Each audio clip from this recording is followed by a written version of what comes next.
G'day folks, thanks for joining us between the posts. We're almost at the halfway mark of the season.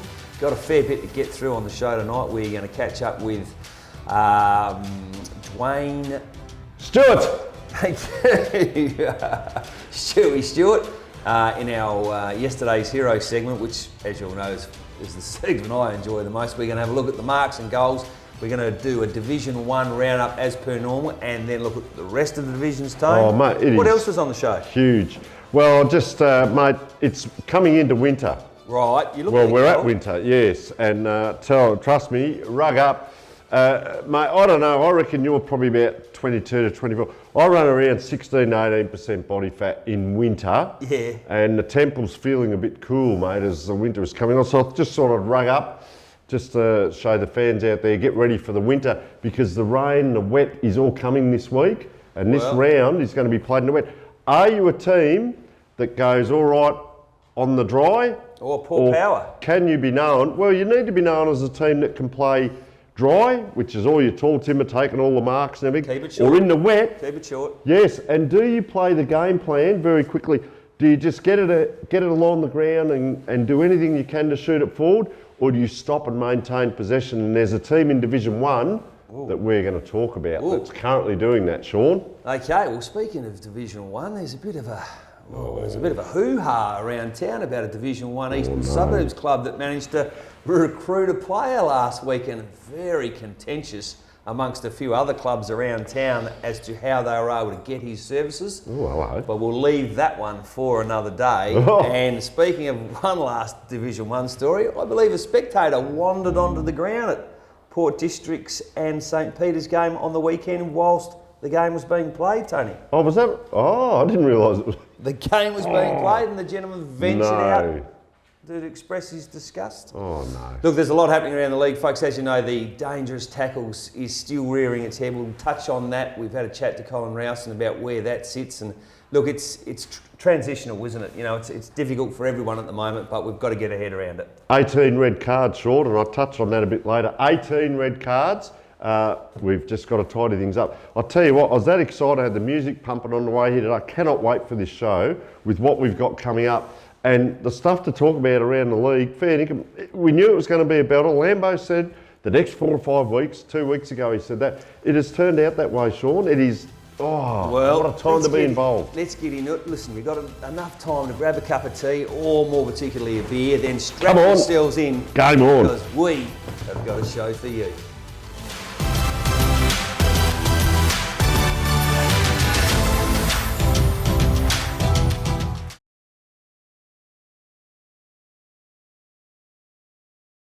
Welcome back, guys. I hope you've had a chance to grab something to drink, because we are now about to do Around the Grounds. We'll start with Division 7. Tony, what do you got for us? Well, first of all, Division 7, there's still an opportunity for a sponsor out there, because they haven't got a sponsor, but Hackham, 89-point winner over Mawson Lakes, Draper with 7 and O'Leary with 6. However, Barrow kicked 5 out of 8 for Mawson Lakes. So well done, young man. Greenacres went along their merry way, 101-point win over O'Sullivan's Beach Lonsdale. Gibson 7, Mao 6, 24 goals 8 to 8 goals 3. So accuracy, I went on about it last week. They're kicking better than the AFL, these guys. Now, first versus second in round 11, Greenacres versus Houghton. We cannot wait for that. 25th of June. Beautiful. Division 6, the game that caught my eye was the Fitzroy Ingle Farm game. Close, those sides, it was Fitzroy's second win of the year. Joshie Rosenthal, the old Port Districts player, and last year played at North Haven. Great acquisition for Fitzroy, kicked 7 goals, so well done. And probably the other big game was Brahma Lodge over Para Hills. Brahma Lodge kicked 26 goals and 20 points. That's a massive margin there. So that's Division 6 roundup, the O'Neill Sportswear. Div 5, Tone. No Owen Tony Neill, but close. Anyway, Wakefield Sports Clinic, Division 5. Have a listen to this. Lockley's 136-point win over Salisbury. Johnson, 8, if you don't mind. Blackfriars, wait for this, kicked 10 goals 1 to half-time, but ended up 15-10 to 10-13 over St Paul's. So 10-1 is very accurate in the first half of footy. Hectorville, second versus third. Hectorville, 83-point win over Eastern Park. Mazzoni with 6. Wow. Cannot wait for round 10. Lockleys versus Hectorville. in round 10. And also Kilburn, 55-point win over Colonel Gardens. McCallum with 5. They are in 7th, Kilburn, but they're actually equal 5th.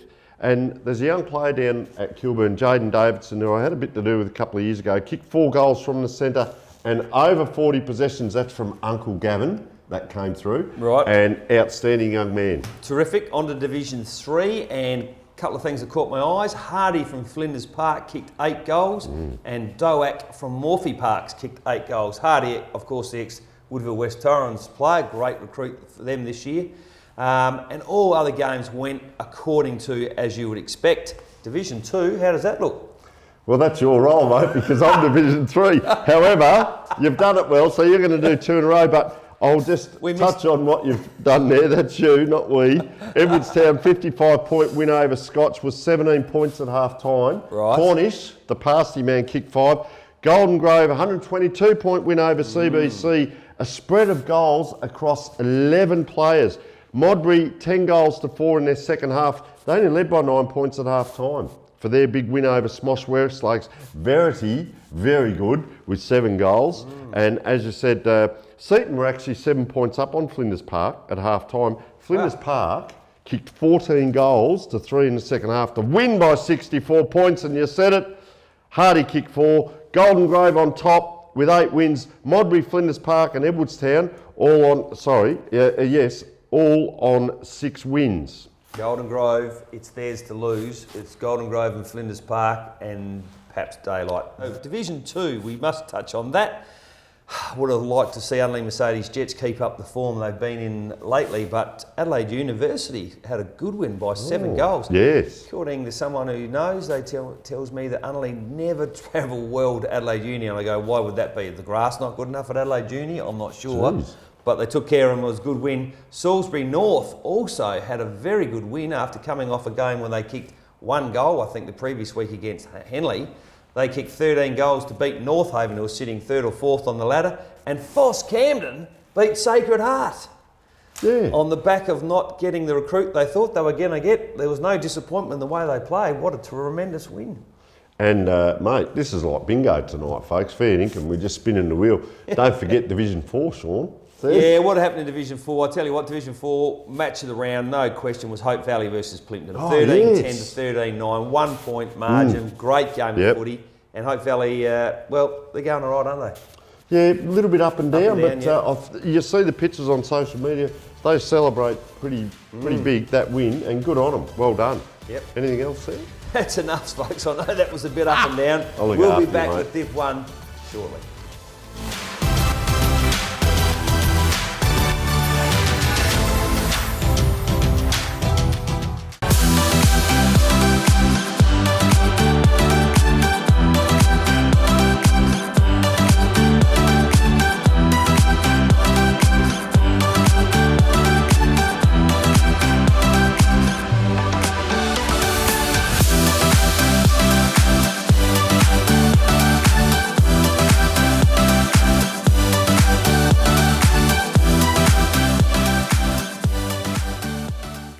Welcome back. Time for the Division 1 wrap. And Sean, of course, Goodwood Saints Teacher Gully, the game that was covered by the live stream that you guys commentated.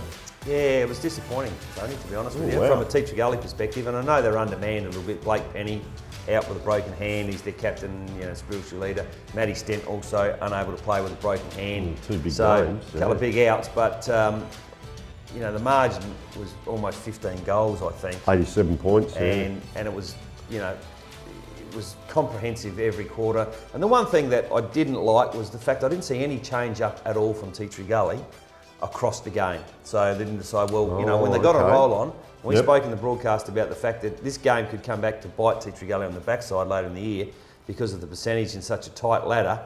But there was no roll an extra player back, bring an extra up to the stoppage, change forwards to backs. There was nothing. They just continued to roll out the same game. And Goodwood Saints couldn't have been more impressive. Well, they kicked 14 goals to half-time, Goody Saints. It could have been a bigger blowout.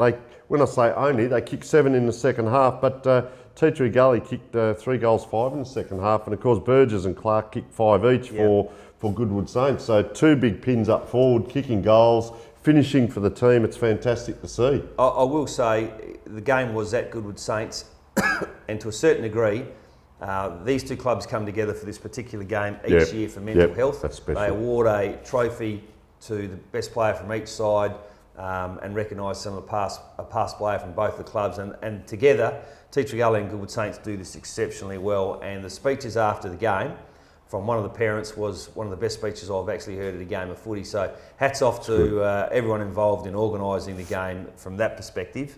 It was terrific. It just wasn't a great tactical game from Teacher Gully's perspective. All right, thanks for that, Sean. Old Iggy's versus Ross Trevor. Of course, Old Iggy's won by 15 points, but they'd kicked 4-10 to 8-6 to half-time. And you know what? Exactly what you've just said then. They've changed on the fly. They've kicked 8-6 to 2-7 in the second half. So is it Ross Trevor's inconsistencies or are Old Iggy's, which I think are Old Iggy's that good and they can change on the fly, and that's great coaching, and they come out and win by 15 points. Yeah, well, you know I'm impressed by Old Iggy's. We saw them play 3 or 4 weeks ago, and they were really good. That's a good scout to take Ross Trevor to. I think that was that at Ross Trevor or that was Old Iggy's, but Rocks also kicked 6 goals in the first quarter and ended up with 10 for the game. Yeah, so that's a good win in a tight ladder. As I mentioned before, that's a really good win to Old Iggy's. And what have we got next? Glenunga and Payneham. We might do Prince Alfred Brighton, because we got some stats on Glenunga game. Yep. And Prince Alfred went along their way, 44-point win. Prince Alfred, sort of consistent game. First half, 6 goals, second half, 7 goals. Brighton, 3-goal first half, 3 goals second half. So what you see is what you get for the whole game, pretty much. And yeah, 44-point win. So what do you say? Prince's maybe a little bit of confidence out of it. Still third bottom on the ladder, but working their way up. Yeah, definitely gaining some momentum, aren't they, Prince Alfred? Yeah. There's no doubt about that. And I'm a bit concerned out at Brighton, a little bit worried. They're very, very much in the relegation zone at the moment. They've got some work to do to get out of there. I don't know who their last 2 games are to finish the round. And really, that's almost inconsequential, because on any given Saturday, any one of these sides can beat anyone else. So it's not like you go, well, here's a gimme game and here's a game we can't win. Well, on that, Sean, next week, Brighton versus St Peters.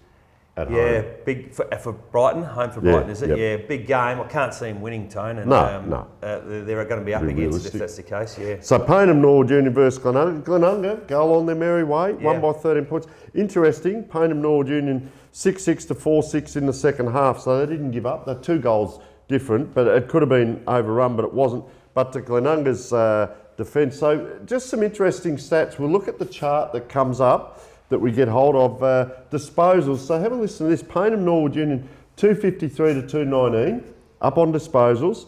Frees were 38 each. Tackles, Payneham Norwood Union 41 to 27. Clearances 30 to 35. So they got done in the clearances but won the tackles. Unforced turnovers 13 to 8. That will cost you big time. Marks. So this is where we're going to analyse Payneham Norwood Union a little bit. 72 to 44. Uncontested 55 to 30. So, having said that, Payneham Norwood Union had a lot of the ball. Is their issue, maybe, and that's what we're here for, is it the game plan or the style? Because it's one thing to maintain possession, but I think you start to look at your game plan and say, well, okay, what do we need to keep? What do we park? And what do we delete? And bring in new stuff. Well, I think you're kidding yourself at this level if you want to play a possession game of footy. With weather coming as well. I don't think you can play that, and the stats would indicate that that's how they played, short chip game, to get that many extra marks, 25, almost doubled them in uncontested marks. So they're either loading up in the back half and playing a wide game, or they're playing a very short game, and well, they didn't get the result, did they? And there's 2 things in coaching. Width can beat length, but you've still got to get it down the ground to score, and length can beat width. And often we talk about it in commentary, but analysing as coaches, a team can chip around 4 or 5 times in the back line, great, but if you measure that forward, they might have gained 20 metres forward and still maintain 5 possessions. I understand tempo football, but you also 13 points. You want to kick to win the game, not kick to maintain possession. Yeah, in fairness to them, I guess one caveat there is that their whole forward line is decimated from what they had last year. The 3 main forwards out, Jolly, Davis, Wilson. So they've had to restructure their forward line, but they are now 8 games in. They've had a pre-season. If you're the coach, you're looking at that and you're going, whatever we dished out on Saturday in terms of the way we want to play didn't work. We've got to change something up. And Sean, to what you've said, okay, we're missing X, Y, Z. Don't worry about what we haven't got. Worry about what we haven't got. Worry about what we have got. And as a coach, I think there's your challenge. Come out and formulate a way to kick goals, because there's more than one. There's more than one path to the top of the mountain. There's the challenge. Formulate it. Okay, one more game, and we'll cover that in a moment. That is Sean. St Peter's versus Port District. This was at Port Districts, folks, and this was the other. So Glenunga, Tea Tree Gully, Goodwood Saints, Tea Tree Gully, Port Districts, and St Peter's were top 4 before Saturday. So we had the top 4 playing against, giving them an opportunity to go clear in 1 and 2 spot. And, well, Tone, give us your thoughts on it. St Peter's only had the 1 extra scoring shots. Of course, they won by 36 points. Sutcliffe kicked 7. And let's just have a little bit of a talk about it, because I watched the 20 minutes of highlights today. An outstanding Division 1 game of football. Spock really answered every challenge in the game. It can't be underestimated how important Jock McClay is. Now, he came up with 4, probably gave away another 3 or 4, but he presents up the ground. So you'll see him at centre half forward, you'll see him in the goal square, but you'll also see him down in the back line helping out. We talk about the barometer or the enthusiasm and the culture of a place.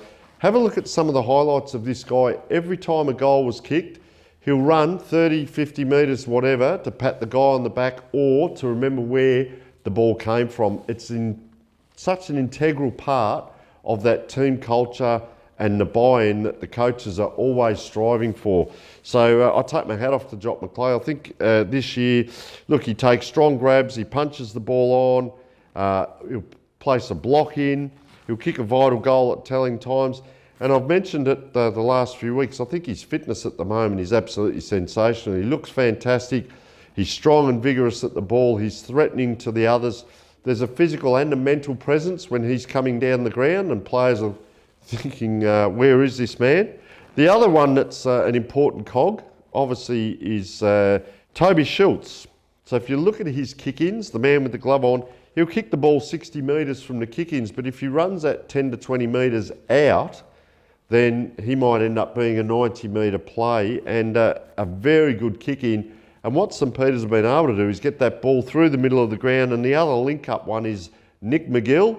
Some of the other players there, they link up, one more kick down, and all of a sudden they're having a shot of goal. And the opposition still seem to be setting up only 40 to 50 metres out from the kick-in, allowing Schultz to kick over the top, and he'll get it down to the wing, he'll get it to the centre of the ground. So maybe something to look at for opposition teams, and he just doesn't miss kicking 60 metres every time. They're well drilled. Spock, the players are invested in the plan, the coaching staff have the same message. A very impressive performance. And the other bit, I guess, for the other side, Gavin Shepherd always presented for Port.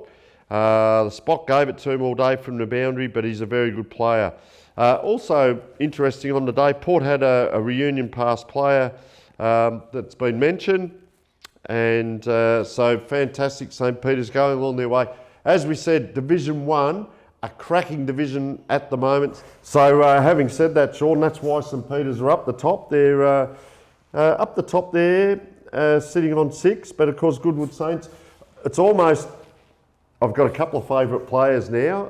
As I mentioned, Jock McClay has really come into the fore with the way he played on the weekend.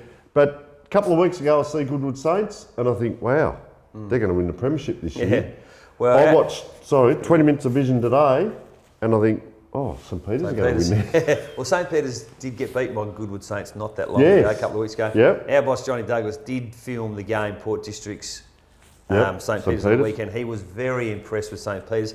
Sometimes you get a better perspective or a different perspective at ground level, and Craig Lambert said to me on Saturday after the game that Goodwood Saints, and I've heard you say this not that long ago, their synergy and their team, sense of team is really noticeable. So there's a bit of a gap there, and certainly John Douglas was really impressed with the teamwork of St Peter's. Yeah, and you can see it. I watched 20 minutes of vision today, and you could see just the way they all feel for each other. Jock McClay gets to everything. It's not just kicking goals. He's getting around to things, which we covered earlier. Tea Tree Gully, I think those wins they had earlier, they're sitting in 4th place, Port District 3rd. those wins are going to be important to them if they tend to maybe flatten out a little bit. Well, they were lucky. They got a good draw early. They were 3 or 4 home games early, so now they've got a couple away.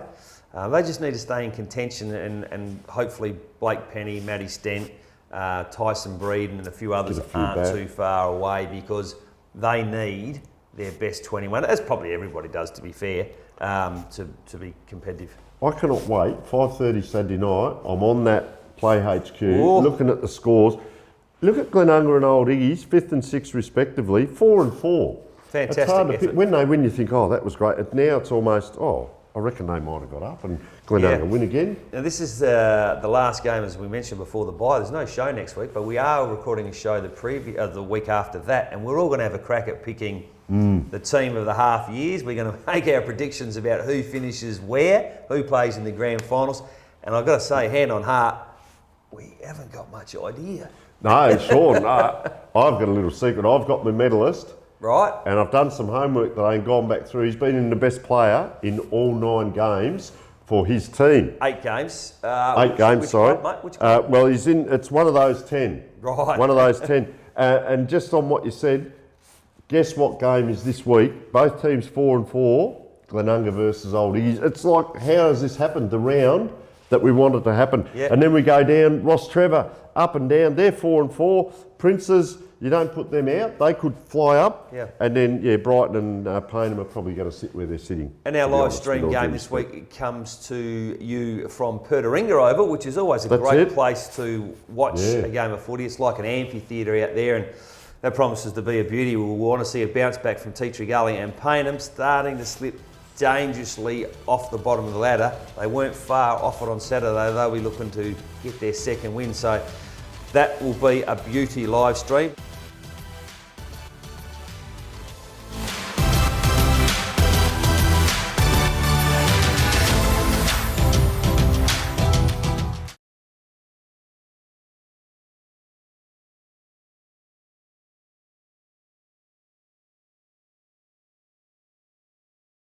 So, women's football.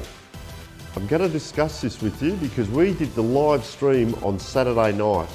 The top 2 teams, Morphettville Park, of course, coached by Brad Farrell, and Happy Valley, coached by Chris Bennett, and 2 outstanding coaches of women's football as we speak. Well, Morphettville Park came out at their home ground, and unfortunately they got behind. So Happy Valley led by 12 points at the first break, 12 points at the second break, 12 points at the third break. However, Morphy Park stormed home. They kicked 2 goals 5 in the last quarter to come out winners. Now, if we talk about the better players, Michaela Walker, number 11, kicked 3 goals on the night. Outstanding, and I think she's only a teenager still, the young lady. My best on ground, or our best on ground, was Celestina Donna, best on ground. Now, believe it or not, this young girl played in the ruck against Bridget Needs, who herself is an outstanding ruck person for Happy Valley. But Celestina, what we saw was not just going up in the ruck. She's got a great vertical leap, but around the ground, she also was like an extra midfielder and put her body in. I believe in the last quarter, 3 free kicks, 2 grabs, and also kicked the goal. But she had an outstanding game all round. Better players also for Morphy Park were Grace Smallacombe, Brianna Walling, number 27, only slight, but played an outstanding game, and Lindsay Bigg. And across to Happy Valley were Rachel Aistrope, Sandy Groth, Rain Riverland down back, sensational, Alana Rauchow and and Bessie Barrett down back, played outstanding games and kept them in there. As we said, 2 goals 6 in the last quarter. They won it by 7 points, I've got to be honest, I've seen a lot of women's football and a lot of football over the years. This would be the best game of home and away women's football that I've seen. The way the girls presented, they stuck to positions. It wasn't just a rolling maul. They stuck to positions. The marking, the kicking, the skills and the finishing, absolutely sensational. I take my hat off to these 2 teams. I think they will be playing in the grand final, but keep an eye out for the other teams in the Women's Buddybet Division 1 because they'll be pushing as well. So fantastic display. Hope you enjoyed the footage, and keep your eye on women's football.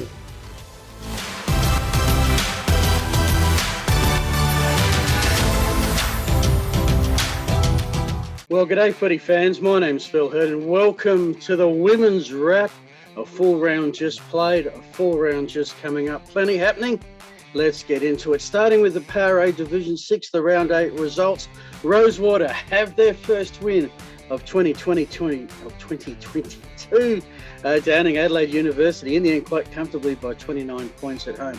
Elsewhere, Edwardstown maintain outright league leadership and premiership favouritism, taking down challenger Loreto at Campbelltown by 37 points. And Marion entrenching themselves into the top 4 with a 28-point win over Marion. Modbury having the bye. That leaves the ladder. Edwardstown a game and a half ahead now of Loreto, who are a game and a half ahead of Modbury, and Marion in the 5. Athelston half a game out. Adelaide Uni half a game behind, and Rosewater are on the board. The games this week in the Power A Division 6, Athelston hosting Rosewater, Marion hosting Loreto, and Edwardstown playing Modbury. Moving to the Safety Hub Division 5, 3 games here. Woodville South keeping Fitzroy winless just by 10 points. Eastern Park keeping Kilburn goalless, winning by 33, and Elizabeth by 17 over North Haven. Eastern Park first daylight, second. Woodville South, Elizabeth and Kilburn. North Haven half a game out. Fitzroy still searching for that first win. The games this week, Eastern Park hosting North Haven, Elizabeth, Fitzroy and Woodville South and Kilburn. They drew when they first met. I wonder what will happen in the rematch at Ledger Oval. The Villiers Bakery Division 4, we had a draw. Lockleys and West Croydon 19 apiece. Pembroke defeated Jeps Cross and took top spot in the process. Ingle Farm continued Glenunga's misery this year with a 10-goal win, and Hectorville in a big game beat Pulteney by 17. Pembroke, Jeps Cross now tied for top. Pembroke on percentage there from Lockleys and Pulteney in the 5, who are in the 5 just from Hectorville on percentage. Ingle Farm as well, three-way tie there for 4th. In fact, you look at it, 3rd to 6th, all locked up within a half a game of each other. And even West Croydon just on the outer there, half a game behind that pack. It drops then obviously to Glenunga with their 2 wins. And coming up, Pulteney and Jeps Cross, that'll be big. Pembroke and West Croydon the same. Glenunga and Hectorville, Lockleys and Ingle Farm, probably the most evenly matched game of the round. To the 9 News Division 3, where Brighton took care of Hope Valley, 14 points. Golden Grove over Kenilworth by 16. Flinders Park kept Scotch winless. Scotch also close by 5 points.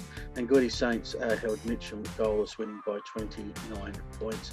The ladder, Goodwood Saints, Golden Grove, a game behind Flinders Park and Brighton. The top 4, is it set? Going to be tough to budge. Hope Valley, probably the best hope there. Drops away then to Kenilworth, Mitcham and Scotch. They're getting close. Still looking for that first win. The games coming up, Kenilworth and Mitcham, Flinders Park and Brighton, Goodwood Saints and Scotch, probably the only mismatch of the group. You'd probably also say Hope Valley and Golden Grove. The top 4 could be locked away if the Kookaburras can get the win there at Hope Valley. To the reserves competition in Cinderella's Commercial Cleaning Division 2, Gazer over Brighton by 8, Teacher Gully over Golden Grove by 6, Flinders Park over Henley by 11. Compared with previous rounds, that's a pretty close competition. Goodwood Saints had the bye. The ladder here, Teacher Gully, still a game and a half and a massive percentage over everybody else, dropping the Goody Saints, Henley.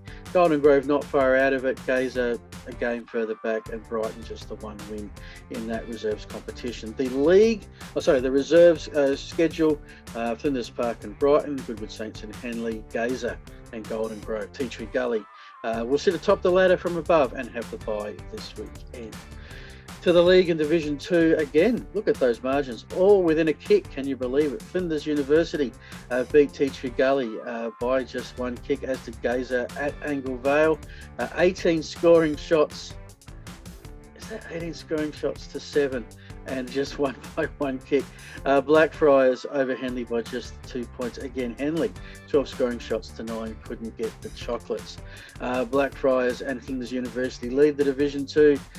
Gazer 2 a game back. Tea Tree Gully half a game back, and Angle Vale half a game back. This is pretty tight. Blackfriars and Flinders University look set for finals action. The rest of the field, This one could go down to the final round. Speaking of the games here, this week's schedule: Anglevale hosting Henley, Blackfriars and Tea Tree Gully, Gazer and Flinders University at Clemson Reserve. We move to the Buddybet Division 1. Firstly, the reserves. Adelaide University beat Old Ignatians by 10. Morphy Parks over Happy Valley by 10. And Payneham over Broadview by 28. Smosh had the bye. They are the league leaders in the reserves. And they kept their Payneham, Norwood Union, Morphy Parks and Adelaide all a game behind. And Broadview and Old Ignatians. It's a tight competition. I mean, just 2 wins between first and sixth. Happy Valley, the sole team, looking out of contention with just the 1 win. The league, Old Ignatians and Adelaide Uni, 23 points to Old Iggy's. The stream game, great to see it stream there. Congrats to Tony Neill and crew for that. Morville Park, great game, winning by 7 points. Payneham over Broadview by 33 and Smosh having the bye. We look then at the ladder. Morville Park moved to a tie with Happy Valley on 5 wins. Old Ignatians on 4. Then Payneham and Adelaide University, just 2 percentage points separating them for the critical 4th spot. And then it sits with Smosh, Westlakes and Broadview only a game back. So that is a pretty tight Division 1 competition, and with maybe as we head into the second half of the season, still anyone can make the finals from there. The schedule in Division 1 Buddybet reserves and leagues: Old Ignatians hosting Smosh, Morville Park hosting Payneham, Adelaide University at Fred Block Oval hosting Happy Valley, and Broadview have the bye. There you have it. There's your wrap of the women's footy. Plenty happening, plenty to come. We'll be back same time, same place next week. I'm Phil Hurden saying thanks for watching.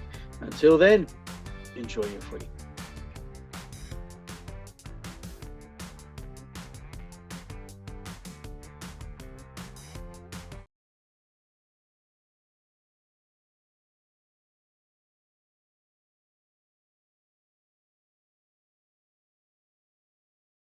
Take a look at me, I'm yesterday's hero. G'day folks, you know this is my favourite part of the show. And it's been a few weeks since we rolled out a yesterday's hero, but it's a segment I know you all look forward to, and I thought I'd wind back the clock a little bit, back to the 80s and 90s when I think footy was at its best. And the man who is my yesterday's hero today played back in that era, and he's got a fascinating story to tell. Recruited straight out of school footy to play his first game of league footy for Nord. He then played for 5 or 6 years at Nord and then was poached by the Kilburn Footy Club back in the day when they had more money than they knew what to do with. He was the first A-grade Premiership Division 1 captain at Kilburn and then retired.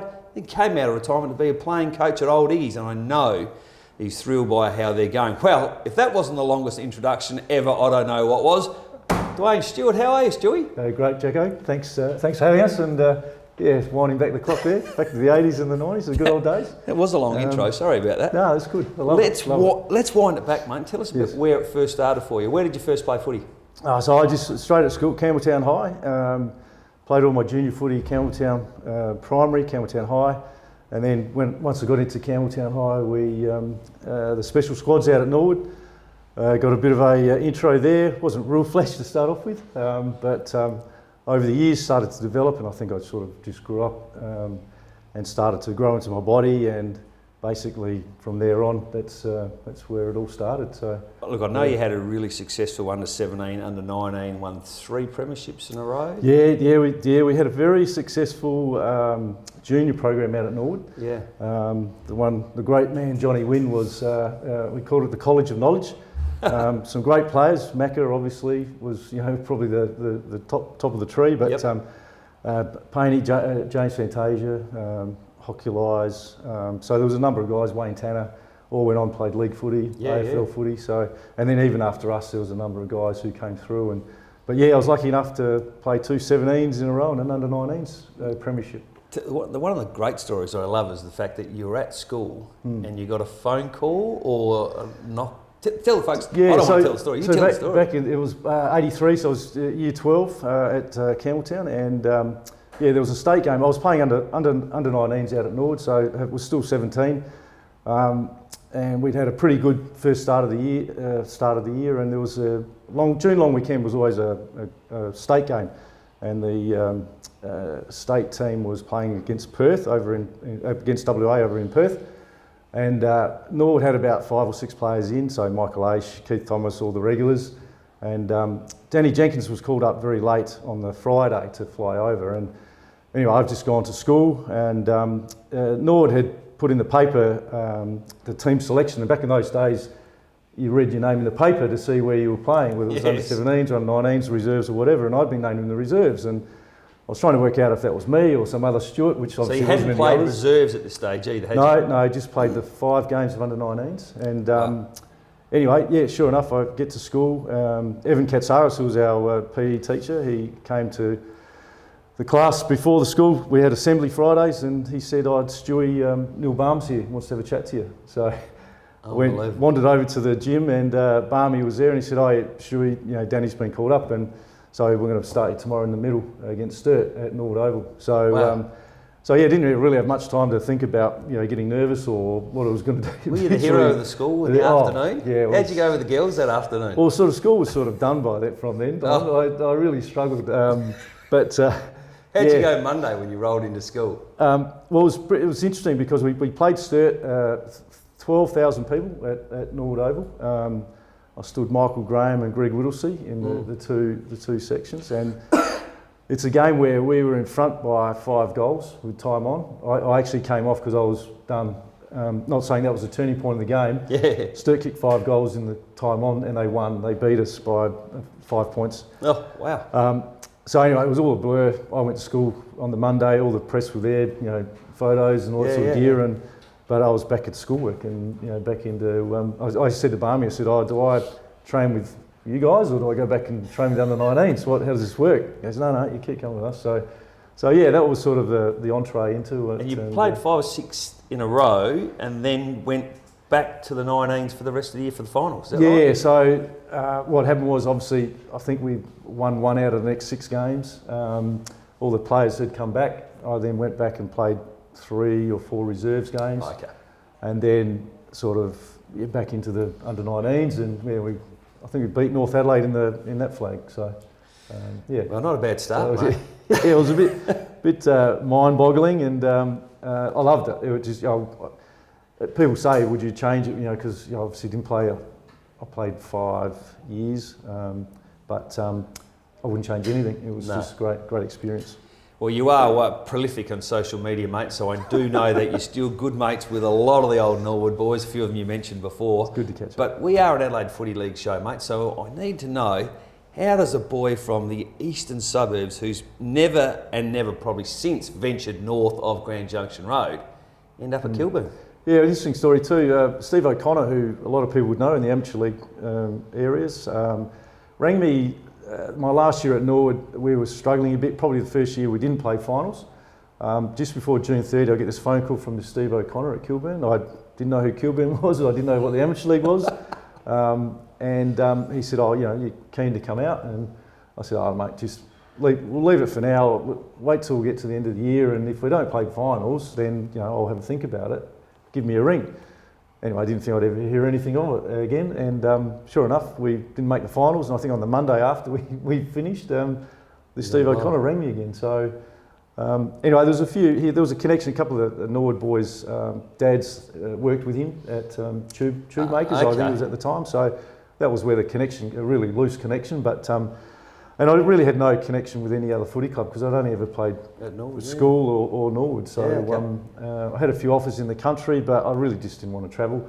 So I went out to Kilburn in 80. So that first year there was 88, and we played Ross Trevor in the grand final and won that one as well. In Div 2? Div 2, yeah. Your first year in the Ammos, you've won a premiership with Kilburn Div 2. Interesting story there, just as a real quick side point. We played the first 4 games and won them all. But we played a player who was unregistered, unfortunately. So what happened was we lost all our points. You cheated? I'm not saying it was cheating. We just got a name wrong on the chart. And it's all, everyone knew about it at the time, but we then went on and won every game and went into the grand final and beat Ross Trevor. Yeah. Wow. So that was first year at Kilburn. Yeah. So Kilburn, unheard of by you prior to going there. You're there for 7 years as a player? Nine, 10 years, yeah. Congratulations, life member.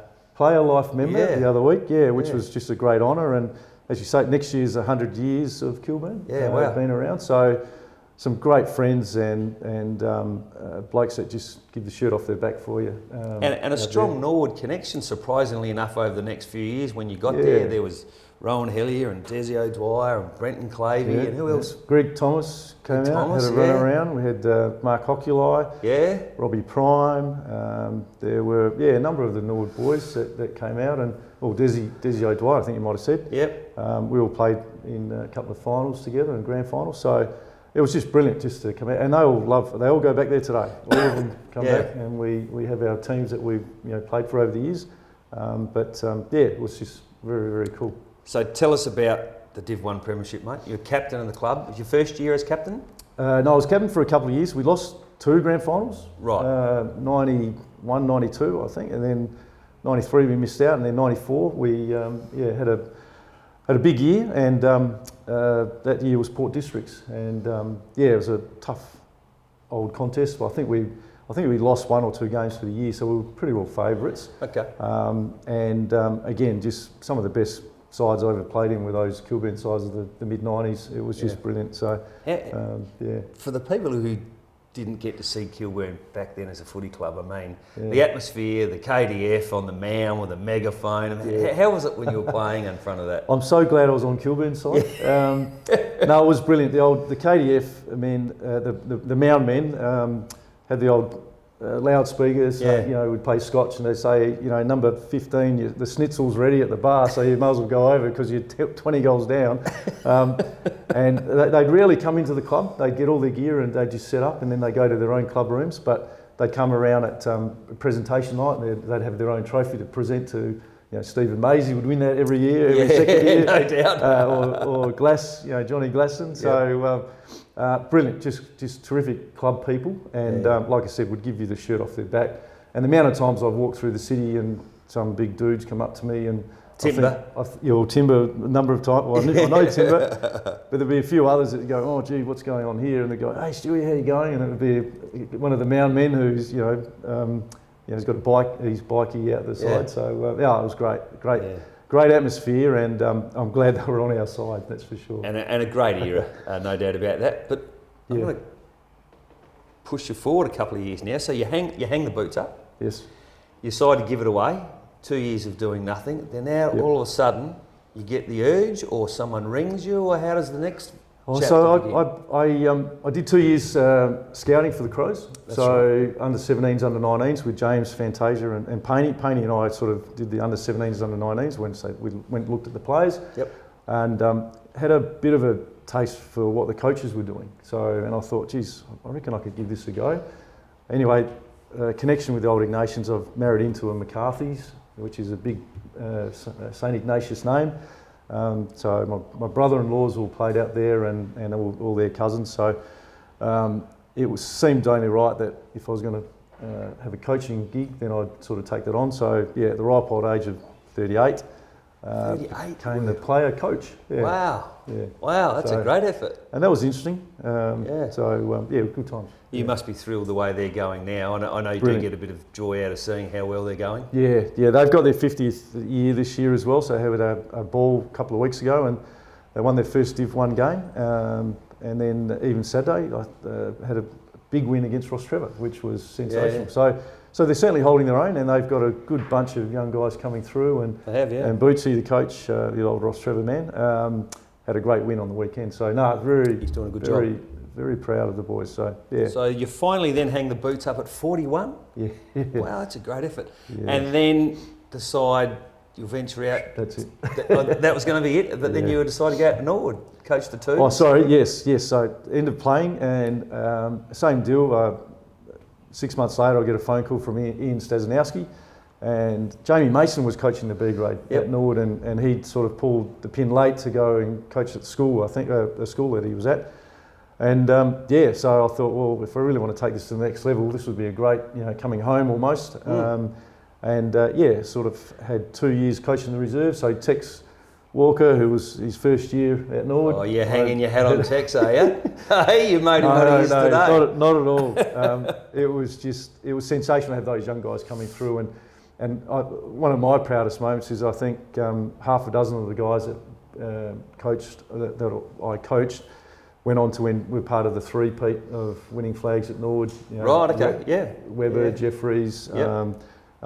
So yeah, it was just really, really great to be part of that. Unfortunately, work got a lot busier, self-employed, and at the time it just became a bit of it was just a bit harder. So I decided after 2 years, Trevor Hill was coaching, so after that 2 years I pulled the pin. Okay. And yeah. So you haven't done anything with footy specifically since? No. So my lad Henry plays out at Kenilworth in Div 5. Yep. My mate Robbie Primey, he coaches them, so I get out there when I can have a bit of a look and see how the boys are going. So yeah, but for now, empty nesters, and it's a bit of, as you say, on social media. We get out and about. So the boy from the eastern suburbs, folks, ventured west for not a short period, for 9 years, and not quite got converted to a northerner. Well, Campbelltown wasn't really eastern suburbs; we were more northeastern, but that's okay. So. But you're back now living, North Adelaide. So yeah, back in North Adelaide, which is work and sort of home, which works really well. But it's so good catching up with all the Norwood guys, the Kilburn guys, and the Old Iggy's guys. It's great just to be, as most people know, if you've ever played in a team or won a premiership, it just gives you that connection. And yeah, it's just great to be able to have that connection with all the guys. So the business, mate, give the business a plug. How can people get hold of you? Yeah, so I've been in the literally straight out of school superannuation and personal insurance business. So I run my own financial planning practice now. So we help people with all the complexities of superannuation, retirement planning, and also personal insurance, life insurance, income protection, that type of stuff. So, which is sort of a specialty for me, and having been in it for 38 years, you do sort of pick up a few things along the way. But yeah, we're just a small family business, have about 300 odd clients, and we service them to death type of thing. Stewart, it's been great to catch up. I love seeing your posts, and you are a guy who loves life, there's no doubt about it. You've always got a smile on your face, and your footy story is one that is remarkable from where you went to where you went. And I say this to all the guys that come on the show, you don't often get a chance to sit back and reflect on when your playing days. You move on in life, life keeps moving forward, but I hope this has given you a bit of a chance to sit back and reflect. And you're a great contributor to our game, not just as a player, but as a footy coach, mate, so it's been great to have you on the show. Terrific. Thanks for having me, Jacko. It's been a pleasure. Thanks, Cheers. Stewie. Thanks.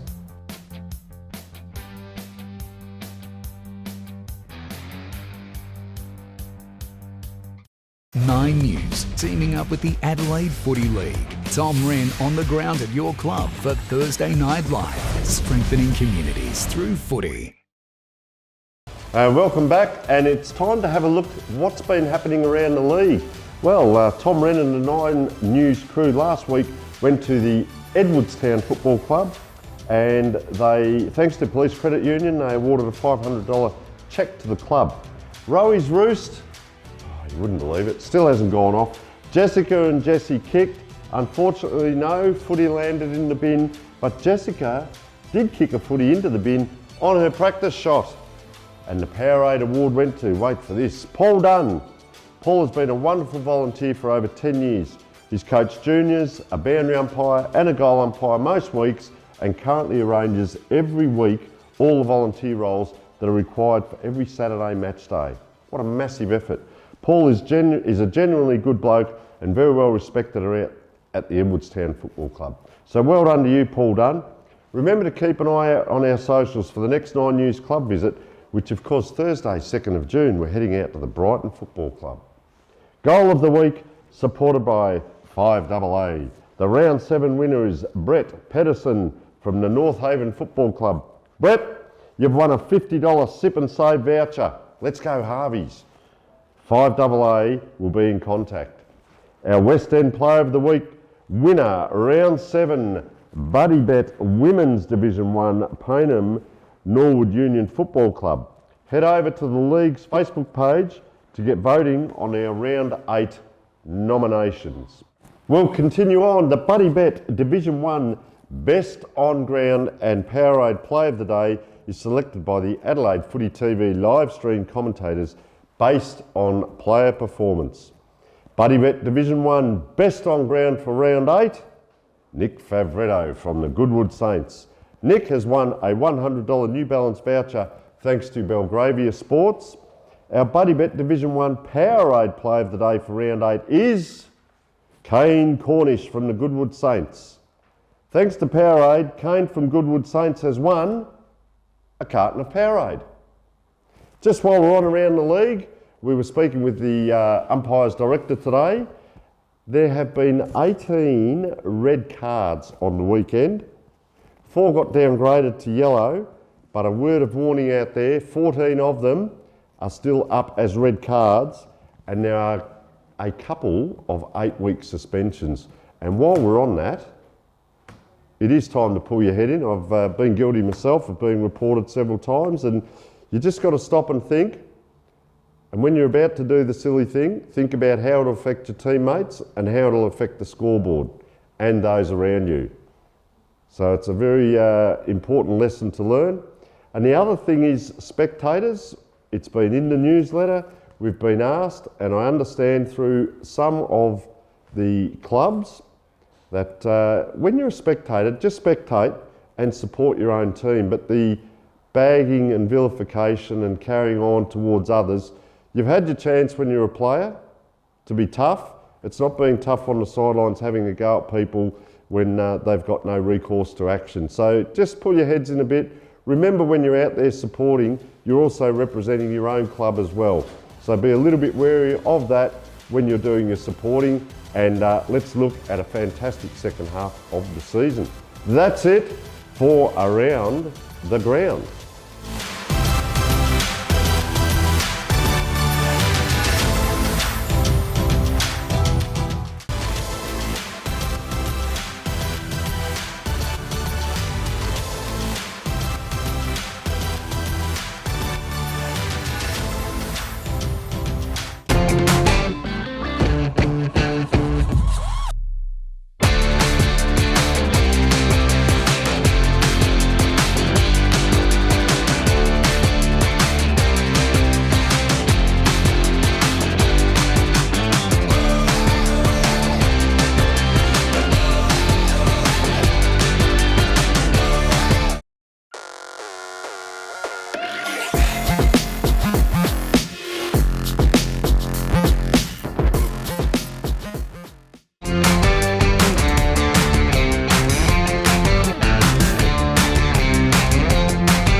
Get a quick and easy low-rate car loan from Police Credit Union today.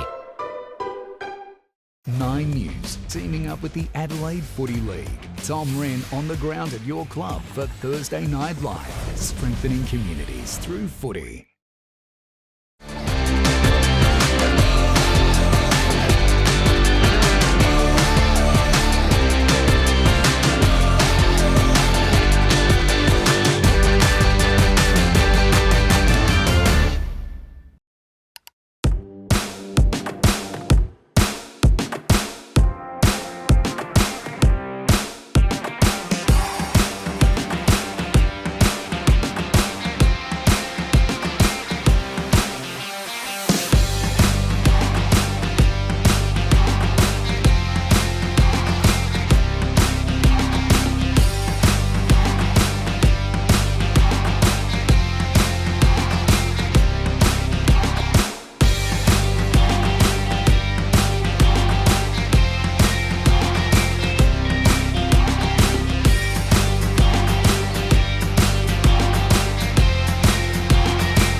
Well, that's it for another show, folks. We've got through it. Not too long now to the halfway mark of the season. Thanks for tuning in. Thanks to all our guests and our sponsors. Been fun bringing the show to you again. Don't forget this week's live stream game, as I mentioned, out at Peteringha will be a beauty, Tony. What else you got to say? Oh, rug up, wherever you are, rug up. And then make sure if you're going to have a shot, it goes straight between the posts. Even if it skids through. Yes.